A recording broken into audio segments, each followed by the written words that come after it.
GPR ಅನ್ನೋ technique versatile technique ನಾನಾ ಉದ್ದೇಶಗಳಿಗೆ ಅದನ್ನು ಬಳಸ್ಬೋದು. ಮಿಲಿಟರಿನಲ್ಲಿ ಈಗ ವಾರ್ ಫ್ರಂಟಲ್ಲಿ ಮೈನ್ಸ್ ಅಂತ ಇರ್ತಾರೆ, ಲ್ಯಾಂಡ್ ಮೈನ್ಸ್. ರಸ್ತೆನಲ್ಲಿ ವೆಹಿಕಲ್ಸ್ ಹೋಗ್ತಾ ಇರಬೇಕಾದ್ರೆ ಯಾವುದೋ ಒಂದು ಜಾಗದಲ್ಲಿ ಕಲ್ವರ್ಟ್ ಕೆಳಗಡೆ ಆ ರೀತಿ ಲ್ಯಾಂಡ್ ಮೈನ್ಸ್ ಇಟ್ಟರೆ ರಿಮೋಟ್ ಕಂಟ್ರೋಲ್ನಿಂದ ಅದನ್ನು ಡೆಟೋನೇಟ್ ಮಾಡಿದ್ರೆ ಅದ್ರ ಮೇಲ್ಗಡೆ ಪಾಸ್ ಆಗುವಂಥ ಮಿಲಿಟರಿ ಬಸ್ಸು ಅಥವಾ ವೆಹಿಕಲ್ಸು ಎಕ್ಸ್ಪ್ಲೋರ್ಡ್ ಆಗಿ ಮೇಲ್ಗಡೆ 30-40 ಅಡಿವರೆಗೂ ಜಂಪ್ ಆಗುತ್ತೆ. ಒಳಗಡೆ ಇದ್ದವರೆಲ್ಲ ಪೀಸ್ ಆಗ್ತಾರೆ. ನಕ್ಸಲೈಟ್ ಏರಿಯಾಗಳಲ್ಲೂ ಕೂಡ ಈ ರೀತಿಯ ಅಪಾಯಗಳಿರುತ್ತೆ. ಅದಕ್ಕೆ ಒಬ್ಬರು ಎಕ್ಸ್ಪರ್ಟು ಆ ಸಸ್ಪೆಕ್ಟ್ ಮಾಡಿರೋ ಜಾಗಗಳಲ್ಲಿ ಸ್ಕ್ಯಾನಿಂಗ್ ಮಾಡಿ ಒಳಗಡೆ ಏನೂ ಇಲ್ಲ, ವೆಹಿಕಲ್ ಪಾಸ್ ಆಗ್ಬೋದು ಅಂತ ಗ್ರೀನ್ ಸಿಗ್ನಲ್ ಕೊಟ್ಟ ಮೇಲೆ ಪಾಸ್ ಆಗುತ್ತೆ. ಇದು ನಕ್ಸಲೈಟ್ ಮತ್ತು ಬಾರ್ಡರ್ ಪ್ರಾಬ್ಲಮ್ಸ್. ಇನ್ನು ಕೆಲವು ಸ್ಥಳಗಳಲ್ಲಿ ಆರ್ಕಿಯಾಲಜಿಕಲ್ ಫೈಂಡಿಂಗ್ಸಲ್ಲಿ ಒಳಗಡೆ ಏನಾದರೂ ಪಾಟ್ ಇದ್ದು ಚಿನ್ನದ ನಾಣ್ಯಗಳು ಆಭರಣಗಳು ಏನಾದರೂ ಊತಿಟ್ಟಿದ್ರೆ ಹಿಂದಿನ ಕಾಲದ್ದು ಟ್ರೆಷರ್ ಹಂಟರ್ಸ್ ಅಂತ ಇರ್ತಾರೆ, ಅವರು ಈ ರೀತಿ ಸ್ಕ್ಯಾನಿಂಗ್ ಮಾಡಿ ಎಲೆಕ್ಟ್ರಿಕಲ್ ಸಿಗ್ನಲ್ಸ್ ಕೆಳಗಡೆ ಕಳಿಸಿ ಮೆಟಲ್ ಕಂಡಕ್ಟಿವಿಟಿ ಗೊತ್ತಾದಾಗ ಬೀಪ್ ಬರುತ್ತೆ. ಆಗ ಅವರು ಅಲ್ಲಿ ಮಾತ್ರ ಅಗದು ಅದನ್ನು ಕಂಡುಹಿಡಿತಾರೆ. ಇನ್ನು ನಮ್ಮ ಗ್ರೌಂಡ್ ವಾಟರ್ ಲೊಕೇಶನ್ಗೆ ರೆಸಿಸ್ಟಿವಿಟಿ ಮೆಥಡ್ ಅಂತ ಮಾಡ್ತಾರೆ. ಅದರಲ್ಲಿ ಎಲೆಕ್ಟ್ರಿಕಲ್ ಸಿಗ್ನಲ್ ಕೆಳಗಡೆ ಕಳಿಸಿದಾಗ, ಒಳಗಡೆ ಭೂಮಿ ಒಳಗೆ ಕಳಿಸಿದಾಗ ಅದು ಹೋಗ್ತಾ ಇರುತ್ತೆ ತನ್ನ ಪಡಿಗೆ ತಾನು. ಆದರೆ ಯಾವುದೋ ಒಂದು ಲೆವೆಲಲ್ಲಿ ಒಂದು ಅಬ್ಸ್ಟ್ರಕ್ಷನ್ ಬಂದಾಗ, ಹಾರ್ಡ್ ರಾಕ್ ಬಂದಿರ್ಬೋದು ಅಥವಾ ವಾಟರ್ ಟೇಬಲ್ ಬಂದಿರ್ಬೋದು, ಆಗ ಅದು ಕಂಡಕ್ಟಿವಿಟಿ ಜಾಸ್ತಿ ಆದಾಗ ಅದರಲ್ಲಿ ಡೆಪ್ತ್ ಗೊತ್ತಾಗುತ್ತೆ, ಇದರಲ್ಲಿ ಮೀಟರ್ನಲ್ಲಿ ರಿಫ್ಲೆಕ್ಷನ್ ಎಲ್ಲಿಂದ ಬರ್ತಾ ಇದೆ ಅಂತ. ಸೊ ಈ ರೀತಿ. ಆಮೇಲೆ ಈಗ ಇವರು ಎಂಪ್ಲಾಯ್ ಮಾಡೋದಕ್ಕೆ ಹೊರಟಿರೋದು ನನ್ನ ಒಂದು ಅಂದಾಜಿನ ಪ್ರಕಾರ ರೇಡಿಯೋ ವೇವ್ಸನ್ನು ಭೂಮಿ ಒಳಗಡೆ ಕಳಿಸಿದಾಗ, ಸಾಯಿಲ್ ಪ್ರೊಫೈಲ್ನಲ್ಲಿ ಕಳಿಸಿದಾಗ 4 ಅಡಿ 5 ಅಡಿ 6 ಅಡಿ ಸಮ್ಟೈಮ್ಸ್ 10 ಅಡಿ 20 ಅಡಿ ಬೇಕಾದ್ರೆ ಕಳಿಸ್ಬೋದು. ಆ ಸಿಗ್ನಲ್ ಸ್ಟ್ರೆಂತ್ ಮೇಲೆ ಡಿಪೆಂಡ್ ಆಗುತ್ತೆ. ಸೊ ಹಾಗಾಗಿ ಆ ಸಿಗ್ನಲ್ ಹೋಗಿದ್ದು ಸೀದಾ ಹೋಗ್ತಾ ಇದ್ರೆ ಪರವಾಗಿಲ್ಲ, ಆದರೆ ಎಲ್ಲರೂ ಅಬ್ಸ್ಟ್ರಕ್ಷನ್ ಬಂದಾಗ ರಿಫ್ಲೆಕ್ಟ್ ಆಗುತ್ತೆ. ಈಗ ಅಬ್ಸ್ಟ್ರಕ್ಷನ್ನು ಈಗ ಹಾರ್ಡ್ ರಾಕ್ ಇರ್ಬೋದು, ಅಥವಾ ಯಾವುದೋ ಒಂದು ಹಲಗೆ ಪೀಸ್ ಇರ್ಬೋದು, ಅಥವಾ ಅಸ್ಥಿಪಂಜರ ಇರ್ಬೋದು, ಒಂದು ಪೆಟ್ಟಿಗೆ ಇರ್ಬೋದು.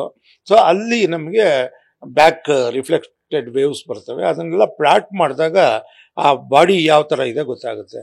ಹಿಡನ್ ಬಾಡಿ, ಆ ಸರ್ಕ್ಯುಲರ್ ಇದೆಯೋ, ಸ್ಕ್ವೇರ್ ಇದೆಯೋ, ರೆಕ್ಟ್ಯಾಂಗ್ಯುಲರ್ ಇದೆಯೋ, ಲೀನಿಯರ್ ಇದೆಯೋ, ಅಥವಾ ಯಾವ ರೀತಿ ಶೇಪ್ ಇದೆ ಅದು ಶೇಪ್ ಗೊತ್ತಾಗುತ್ತೆ. ಇದು ಒಂದು ರೀತಿ ಎಕ್ಸ್ರೇ ಮಾಡಿದಾಗೆ, ಎಕ್ಸ್ರೇಯಿಂಗ್ ದಿ ಬಾಡಿ ಮಾಡ್ತಾರಲ್ಲ ಆ ಥರ ಇದು ಗ್ರೌಂಡ್ ಎಕ್ಸ್ರೇಯಿಂಗ್ ಮೆಥಡ್. ಸೊ ಇದನ್ನ ಪ್ರಾಪರ್ ಆಗಿ ಕಂಡಕ್ಟ್ ಮಾಡಿದ್ರೆ, ಪ್ರಾಪರ್ ಆಗಿ ಇಂಟರ್ಪ್ರಿಟ್ ಮಾಡಿದ್ರೆ ಸೊ ಒಳ್ಳೆ ರಿಸಲ್ಟ್ ಬರುತ್ತೆ. ಸೊ ಇದಕ್ಕೆ ಐಡಿಯಲ್ ಕಂಡೀಷನ್ಸ್ ಅಂದರೆ ಡ್ರೈ ಕಂಡೀಷನ್ಸ್ ಇರಬೇಕು. ಸೊ ಡ್ರೈ ಕಂಡೀಷನ್ಸ್, ಈಗ ಮಳೆ ಬರ್ತಾ ಇದೆ ಅಲ್ಲಿ ಎಲೆಕ್ಟ್ರಿಕಲ್ ಮೆಥಡ್ ಯೂಸ್ ಮಾಡಿದ್ರೆ ಡಿಫ್ಯೂಸ್ ಆಗುತ್ತೆ ಸಿಗ್ನಲ್ಸು. ರೇಡಿಯೋ ವೇವ್ಸ್ ಆದರೂ ಪರವಾಗಿಲ್ಲ, ವೆಟ್ಟಿದ್ರೂ ಏನು ತೊಂದರೆ ಇಲ್ಲ. ಸೊ ಅದನ್ನು ಕರೆಕ್ಟ್ ಪ್ರೊಫೈಲಿಂಗ್, ಸ್ಪೇಸಿಂಗ್ ಇಂಪಾರ್ಟೆಂಟು.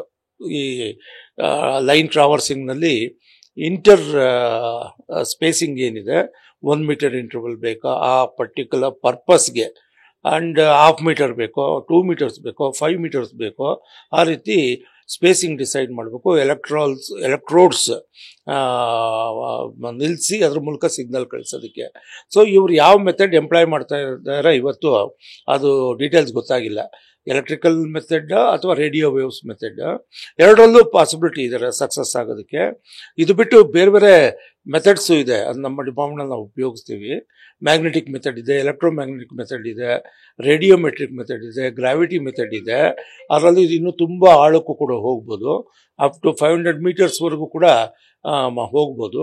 ನಮ್ಮ ಸೈಂಟಿಫಿಕ್ ಪರ್ಪಸ್ಗೆ deep seated mineral deposits, ultra basic rocks locate ಮಾಡೋದಕ್ಕೆ ಇದಕ್ಕೆಲ್ಲ ನಾವು ಎಂಪ್ಲಾಯ್ ಮಾಡ್ತೀವಿ ಬೇರೆ ಬೇರೆ ಮೆಥಡ್ಸಿಂದ. ಸೊ ಈ ಪರ್ಟಿಕ್ಯುಲರ್ ಕೇಸಲ್ಲಿ radio waves or electric waves ಸಾಕು. ಸೊ ಬಟ್ ಏನು ಅಂದರೆ, ಈಗ ಒಂದು ಟಾರ್ಗೆಟ್ಗೂ ಇನ್ನೊಂದು ಟಾರ್ಗೆಟ್ಗೂ ಹತ್ತತ್ರ ಇದ್ದರೆ ಕ್ಲೋಸ್ ಲೈಫ್ ಸ್ಪೇಸಿಗೆ ಆಗುತ್ತೆ. ಒಂದು ಇಲ್ಲಿ ಒಂದು ಅಲ್ಲಿ ಆದರೆ ಸ್ವಲ್ಪ ವೈಡರ್ ಏರಿಯಾ ಕವರ್ ಮಾಡಬೇಕಾಗುತ್ತೆ. ಅದಕ್ಕೆ ಈ ಪರ್ಸನ್ ಏನು ತೋರಿಸ್ತಾ ಇದ್ದಾರೆ, ಏನು ಅನಾಮಿಕ ವ್ಯಕ್ತಿ, ಅವರು 1 ವರ್ಷ 2 ವರ್ಷ 5 ವರ್ಷ ಕೆಳಗಡೆ ಮಾಡಿರೋದಿರ್ಬೋದು, ನೆನಪಿನ ಆಧಾರದ ಮೇಲೆ ಅವ್ರು ಹೇಳ್ತಿದ್ದಾರೆ. ಈಗ ಯಾವುದೋ ಒಂದು ರೆಫರೆನ್ಸ್ ಪಾಯಿಂಟ್ ಅವ್ರ ಮನಸ್ಸಲ್ಲಿ ಇರುತ್ತೆ, ಇಲ್ಲೊಂದು ಗುಡ್ಡ ಇತ್ತು ಅದ್ರ ಪಕ್ಕದಲ್ಲಿ ಮಾಡಿದ್ದು, ಅಥವಾ ಒಂದು ಮರ ಇತ್ತು ಅದ್ರ ಪಕ್ಕದಲ್ಲಿ ಮಾಡಿದ್ದು, ಒಂದು ಕಲ್ಲು ಗೂಟ ಇತ್ತು ಅದ್ರ ಪಕ್ಕದಲ್ಲಿ ಮಾಡಿದ್ದು ಅಂತ. ಈಗ ಮರ ಇಲ್ಲ, ಕಲ್ಲುಗೂಟ ಇಲ್ಲ ಅಂದರೆ ಅವ್ರಿಗೂ ಕನ್ಫ್ಯೂಷನ್ ಆಗುತ್ತೆ. ಸೊ ಈ ರೀತಿ ಅವರು ವೈಡರ್ ಏರಿಯಾ ತೋರಿಸಿದಾಗ ಒಂದು 100 ಮೀಟರ್ ಬೈ 100 ಮೀಟರ್ ಸೆಲೆಕ್ಟ್ ಮಾಡಿ ಆರಂಭದಲ್ಲಿ ಅದನ್ನು ಕ್ಲೋಸ್ ಸ್ಪೇಸಿಂಗ್ ಮಾಡಿ ಏನು ಡಿಲಿನಿಯೇಟ್ ಮಾಡಿ ಟಾರ್ಗೆಟ್ ನ್ಯಾರೋ ಡೌನ್ ಮಾಡ್ಕೊಬೋದು 100/100 to 10/10, ಆಮೇಲೆ 5/5 ಆರ್ 2/2 ಆ ಥರ ಮಾಡಿದಾಗ 2/2 ಸಾಕು ಫೈನಲ್ ಟಾರ್ಗೆಟ್.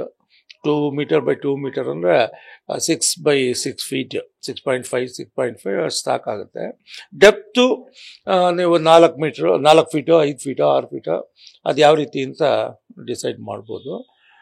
ಒಬ್ಬ ಪೊಲೀಸ್ ಆಫೀಸರ್ ಹೇಳ್ತಾ ಇದ್ರು, ಇವೆಲ್ಲ ಅರ್ಜೆಂಟಲ್ಲಿ ರಾತ್ರಿ ಮಾಡಿರೋದ್ರಿಂದ 3 ಅಡಿಗಿಂತ ಜಾಸ್ತಿ ಆಳ ತೆಗ್ದಿರಲ್ಲ, ಅರ್ಜೆಂಟಲ್ಲಿ ಮಾಡಿರೋದು.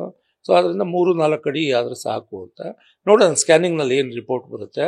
ಸೊ ಸ್ಕ್ಯಾನಿಂಗ್ ಮಾಡಿದ್ಮೇಲೆ ಇದೊಂಥರ ಸ್ಕ್ಯಾನಿಂಗ್ ಇದ್ದಾಗೆ, ಅಲ್ಟ್ರಾಸೌಂಡ್ ಸ್ಕ್ಯಾನಿಂಗ್ ಮಾಡ್ತಾರಲ್ಲ ಅಥವಾ ಎಕ್ಸ್ರೇ ಮಾಡ್ತಾರಲ್ಲ, MRI ಮಾಡ್ತಾರಲ್ಲ, ಆ ರೀತಿಯ ಮೆಥಡ್ಸ್ ಇವೆಲ್ಲ.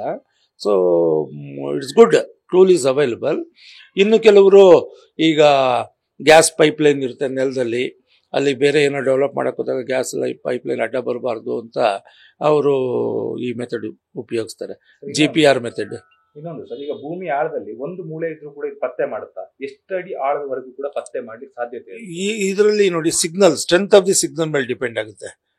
ಈಗ spacing, area coverage plus strength of the signal. ಅದು ನೀವು ತುಂಬ ನ್ಯಾರೋ ಝೋನ್ ಸೆಲೆಕ್ಟ್ ಮಾಡ್ಕೊಂಡಾಗ ನೀವು ತುಂಬ ಡೆಪ್ತ್ಗೆ ಹೋಗ್ಬೇಕು ಅಂದರೆ ಸಿಗ್ನಲ್ ಸ್ಟ್ರಾಂಗ್ ಆಗಿರಬೇಕು. ಆ್ಯಂಡ್ ನೀವು ವೈಡರ್ ಏರಿಯಾ ಕವರ್ ಮಾಡ್ತೀರಾ ಅಂದರೆ ಸಿಗ್ನಲ್ ಅಕಾರ್ಡಿಂಗ್ಲಿ ವೇರಿ ಮಾಡಬೇಕಾಗುತ್ತೆ. ಒಂದು ತುಂಬ ಕ್ಲೋಸ್ ಸ್ಪೇಸಿಂಗ್ ಮಾಡಿದಾಗ ಒಂದು ಮೂಳೆ ಇದ್ರೂ ಕೂಡ ಸಿಗುತ್ತೆ, ಟಾರ್ಗೆಟ್ ಮಾಡ್ಬೋದು. ಯಾಕೆಂದರೆ ನೋಡಿ, ಸಾಯಿಲ್ನಲ್ಲಿ ಒಂದು ಹಾರ್ಡ್ ಪಾರ್ಟ್ ಇದೆ, ಸಾಯಿಲ್ ಸಾಫ್ಟ್, ಈ ಮೂಳೆ ಗಟ್ಟಿ, ಎರಡಕ್ಕೂ ಕಾಂಟ್ರಾಸ್ಟ್ ಬರುತ್ತೆ. ಆಗ ಈ ಸಿಗ್ನಲ್ ಕಾಂಟ್ರಾಸ್ಟ್ ತೋರಿಸುತ್ತೆ. ಆ ಕಾಂಟ್ರಾಸ್ಟ್ನ ಸ್ಕ್ರೀನ್ ಮೇಲೆ ಬರುತ್ತೆ, ಅದು ಪ್ರಿಂಟ್ಔಟ್ ತಗೊಬೋದು, ಶೇಪ್ ಎಲ್ಲ ಗೊತ್ತಾಗುತ್ತೆ. ಎಂಟೈರ್ ಅಸ್ಥಿಪಂಜರ ಸಿಕ್ಕರೆ ನೋ ಪ್ರಾಬ್ಲಮ್. ಅದೇನು ಫ್ಲಾಟ್ ಮಲಗಿರ್ಸಿರ್ತಾರೋ, ಕೂರ್ಸಿರ್ತಾರೋ, ಇನ್ಕ್ಲೈನ್ಡ್ ಆಗಿರುತ್ತೋ, so we don't know. So ಆ ರೀತಿ ಇದೆ ಸರ್. ಇನ್ನೊಂದೇನು ಗೊತ್ತಾ, ಅರಣ್ಯ ಭೂಮಿ ಒಂದ್ ಕಡೆಗೆ, ಅಲ್ಲಿ ಆಗಿತ್ತಾ ಇರೋದು ಅರಣ್ಯ ಭೂಮಿ ಒಂದ್ ಕಡೆಗೆ, ಇನ್ನೊಂದು ಮಳೆಗಾಲದಲ್ಲಿ ತೇವ ಇದ್ರೂ ಕೂಡ ಈ ಭೂಮಿ ಆಳದಲ್ಲಿ ಅಸ್ಥಿಪಂಜರನ ಪತ್ತೆ ಮಾಡ್ಲಿಕ್ಕೆ ಆಗುತ್ತಾ ಅಂತ? ಯಾಕಂದ್ರೆ ನೀರ್ ಇರುತ್ತಲ್ವಾ, ಮಾಯಿಶ್ಚರ್ ಇರುತ್ತೆ, ಸಾಯಿಲ್ ಪ್ರೊಫೈಲ್ ನಲ್ಲಿ ಮಾಯಿಶ್ಚರ್ ಇರುತ್ತೆ, ನೀರು ತುಂಬಾ ಆಳದಲ್ಲಿರುತ್ತೆ. ವಾಟರ್ ಟೇಬಲ್ ಸಿಕ್ಕಿದಾಗ ಅದು ಪೀಸೋ ವಾಟರ್ ಟೇಬಲ್ ಇರ್ಬೋದು ಅಥವಾ ಪರ್ಮನೆಂಟ್ ವಾಟರ್ ಟೇಬಲ್ ಇರ್ಬೋದು, ಆಳದಲ್ಲಿರುತ್ತೆ. ಅಕಸ್ಮಾತ್ ತುಂಬ ಶಾಲೋ ಆರ್ಡ್ರ್ ಹಾಕಿದ್ದು ಅದ್ರ ಮೇಲೆ ನೀರಿದ್ರೆ ಅದು ಬೇರೆ ವಿಷಯ. ಬಟ್ ಸಾಯಿಲ್ ಮಾಯಿಶ್ಚರ್ ಇದ್ರೆ ಒಂದು ಸ್ವಲ್ಪ ಇಂಟರ್ಫಿಯರ್ ಆಗುತ್ತೆ, ಸಿಗ್ನಲ್ಸು ಡಿಫ್ಯೂಸ್ ಆಗುತ್ತೆ ಎಲೆಕ್ಟ್ರಿಕಲ್ ಮೆಥಡಲ್ಲಿ. ಬಟ್ ರೇಡಿಯೋ ವೇವ್ಸ್ ಅಂತ ಎಫೆಕ್ಟ್ ಆಗಲ್ಲ, strong radio waves. Seismic method ಮಾಡಿದ್ರೆ ಇನ್ನೂ ಫೋಕಸ್ಡ್ ಆಗಿರುತ್ತೆ, ಯಾವುದೂ ಎಫೆಕ್ಟ್ ಆಗಲ್ಲ ಅದಕ್ಕೆ. ಸೀಸ್ಮಿಕ್ ವೇವ್ಸ್ ಸರ್ಫೇಸ್ನಿಂದಲೇ ಡೆಟೋನೇಟ್ ಮಾಡಿ ಆ ಸೀಸ್ಮಿಕ್ ವೇವ್ಸ್ ಕೆಳಗಡೆ ಹೋಗಿ ರಿಫ್ಲೆಕ್ಟೆಡ್ ವೇವ್ಸ್ ಬರುತ್ತೆ ಅಥವಾ ರಿಫ್ರಾಕ್ಟೆಡ್ ವೇವ್ಸ್ ಬರುತ್ತೆ. ಅವನ್ನ ಪ್ಲಾಟಿಂಗ್ ಮಾಡಿದ್ರೆ ನಮ್ಗೆ ಗೊತ್ತಾಗುತ್ತೆ. ಬಟ್ ಈ ಕೇಸಲ್ಲಿ ಸೀಸ್ಮಿಕ್ ಯೂಸ್ ಮಾಡ್ತಾ ಇಲ್ಲ. ಕ್ಲೋಸ್ ಸ್ಪೇಸ್ ಸೀಸ್ಮಿಕ್ ಕೂಡ one of the good methods. But ಇದು ಇನ್ಸ್ಟ್ರೂಮೆಂಟ್ ಮೆಥಡಾಲಜಿ ಡೀಟೇಲ್ಸ್ ಬಂದ ಮೇಲೆ ಅದ್ರ ಬಗ್ಗೆ ಮಾತಾಡ್ಬೋದು. ಸೊ ನೋಡೋಣ ಅದ್ರ ಬಗ್ಗೆ. ಸರ್, ಇನ್ನೊಂದು ಸರ್, GPR ಖಾಸಗಿ ಕಂಪನಿಗಳ ಬಳಿಯಲ್ಲಿ ಇದೆ ಅಂತ ಒಂದು ಸುದ್ದಿ ಇದೆ. ಇದು ತುಂಬಾ ದುಬಾರಿ ಮೆಷಿನ್, ಇದರ ಬಾಡಿಗೆ ಕೂಡ ಜಾಸ್ತಿ ಅನ್ನೋ ಮಾತಿದೆ, ಸತ್ಯ? ಈಗ ನಮ್ಮ ಡಿಪಾರ್ಟ್ಮೆಂಟ್ ಅಲ್ಲಿ ನಮ್ಮ ಹತ್ರ ಕೂಡ ಮೆಷಿನ್ಸ್ ಇದಾವೆ. IP ಸರ್ವಿಸ್ಗೆಲ್ಲ ನಾವು ಎಲೆಕ್ಟ್ರೋಮ್ಯಾಗ್ನೆಟಿಕ್ ಸರ್ವಿಸ್ಗೆಲ್ಲ ಇನ್ಸ್ಟ್ರೂಮೆಂಟ್ಸ್ ಯೂಸ್ ಮಾಡ್ತೀವಿ. ಇವೆಲ್ಲ ಇಂಪೋರ್ಟೆಡ್ ಎಕ್ವಿಪ್ಮೆಂಟ್, ಕಾಸ್ಟ್ಲಿ ಇದೆ ಎಲ್ಲ, 30 lakhs 40 lakhs 50 lakhs ಆ ಥರ.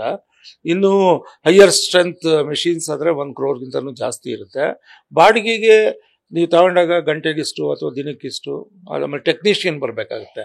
ಆ ಥರ ಮೆಷಿನ್ಸ್ನ ಬೇರೆ ಯಾರು ಹ್ಯಾಂಡಲ್ ಮಾಡೋಕ್ಕಾಗಲ್ಲ. ಟೆಕ್ನಿಷಿಯನ್ಗೆ ಇಷ್ಟು ಪೇಮೆಂಟ್ ಅಂತ ಇರುತ್ತೆ. ಸೊ ಆಲ್ ಟುಗೆದರ್ ಕಾಸ್ಟ್ಲಿ ಪ್ರೋಸೆಸ್ಸೇ, ಬಟ್ ಟೈಮ್ ಸೇವಿಂಗ್. ಈಗ ರ್ಯಾಂಡಮ್ ಆಗಿ ಎಂಟೈರ್ ವೈಡ್ ಏರಿಯಾ ಕವರ್ ಮಾಡೋದ್ರ ಬದಲು ಇದು ಒಂದು ಫೋಕಸ್ ಕೊಡುತ್ತೆ, ಟಾರ್ಗೆಟ್ ಏರಿಯಾ ಕೊಡುತ್ತೆ.